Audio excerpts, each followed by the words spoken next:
But when the prophet, peace be upon him, went to Medina, there were already many Jews settled there. Now the question is, where did so many Jews in Medina come from? Because Jews knew 1,000 years earlier that a prophet would soon come to Medina and its surroundings. About 70 years ago, 3 Arab shepherds were wandering in the mountains of Palestine when suddenly they saw a cave in a distant mountain.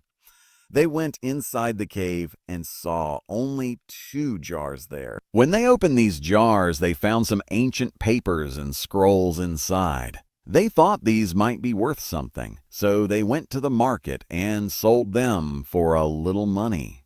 Somehow, these scrolls reached an American scientist who immediately recognized that these were from the Jews' holy book Torah, but written in a strange style and different from all of today's Torah. So that scientist, John C. Trevor, compared these papers with the oldest Torah of that time, which was 1,800 years old. And the style and manner of both Torahs were exactly the same.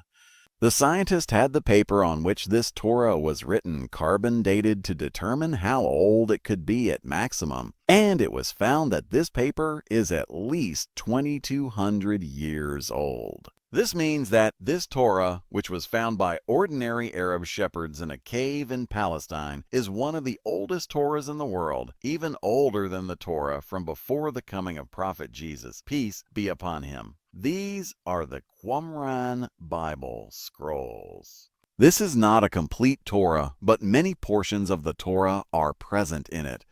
At the beginning of these scrolls, there is mention of a Jewish prophet Isaiah, whom both Christians and Muslims consider a true prophet.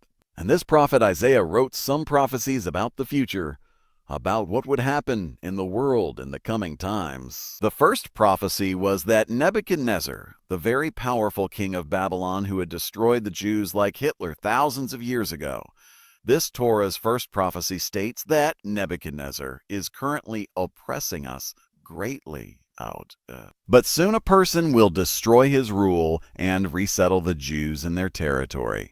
This prophecy was fulfilled 300 years before this Torah in the form of Cyrus the Great, who was a very powerful king of Iran, whom many modern Islamic scholars also consider to be Ul-Do-Karnain. Actually, he was Cyrus. He was the king of Persia. This is also a very interesting story, so subscribe. Due to the second prophecy of this Torah, Jews settled in Medina. The prophecy in this world's oldest Torah is something like this. Look at my servant whom I uphold. I will put my spirit in him, and he will establish justice in the world. And until he establishes justice on earth, he will not retreat, nor will anyone crush him. And I will not let idols take my praise, and let the people who live in the settlements of Kedar rejoice. Remember this, Kedar. Let the people of Sela climb up the mountain and shout with joy. Let them give glory to the Lord. Now let's break this down. First, it is said that the people of Kedar should celebrate. Now, who and where is this Kedar? Kedar is the name of the second son of Ishmael, who was the son of Abraham, peace be upon him. The children of this Kedar established a great empire in Arabia, and the prophet Muhammad, peace be upon him, is also from the lineage of this son of Ishmael, Kedar.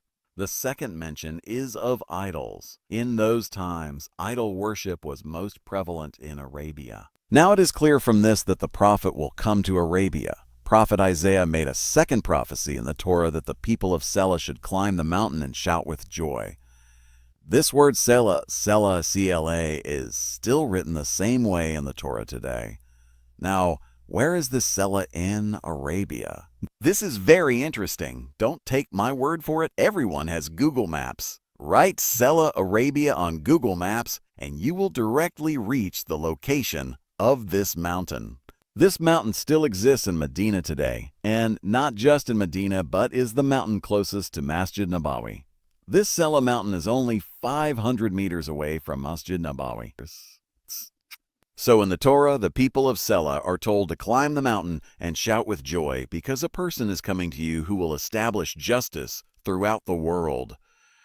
And all this was already told to the Jews in the Torah The Jews had a complete idea that a prophet would soon come to Medina, so gradually many Jews began to shift from Palestine to Medina and its surroundings, hoping to meet that prophet. And once, after the war between the Jews and the Roman Empire, many Jews began to gather in Medina and around it, and they made Khaybar, which was considered the closest city to Medina, their headquarters. The Arabs of Medina were very impressed by the Jews' knowledge and their business methods, just as today the whole world is impressed by the intelligence and business methods of Jews. Gradually, Jews began to increase in Medina, and fights started between the Arabs of Medina and the Jews. The Jews always told the Arabs of Medina, "Do whatever you want today, but when our prophet comes, we will not spare you." The Arabs of Medina were always afraid that their prophet might indeed come and destroy them. This was told to the people of Medina generation after generation, which made the people of Medina believe that a prophet would come very soon. In the midst of all this, suddenly one day, a man named Musab bin Umare came to Medina from Mecca and invited the people of Medina to Islam and told them that an Arab prophet had come in Mecca, whose words no one in Mecca would accept. Hearing this, the people of Medina were surprised that there could be an Arabic-speaking prophet. Is this the same prophet that the Jews keep scaring us about? So the people of Medina directly became the first in the world to accept Islam. When the Jews learned that our prophet had come among the Arabs, they flatly denied that he was that prophet at all. But still, some Jews accepted Islam and even gave their lives for Islam. And what was said in the Torah about Muhammad, peace be upon him, beforehand was also discovered by these Jews who had become Muslims. That's why Salman Farsi was also sent to Medina by a Christian priest saying that a prophet was going to come there. The Jews denied all this, saying that he is not that prophet, and not only did they refuse to accept him as a prophet, but they also conspired against the prophet, peace be upon him, in every way. But the power of the Jews in the entire Arabia was permanently ended after the Battle of Khaybar, and all the wealth that the Jews had accumulated over hundreds of years went to the Muslims. And the people of Mecca also realized that after Khaybar, the next turn would be of the people of Mecca.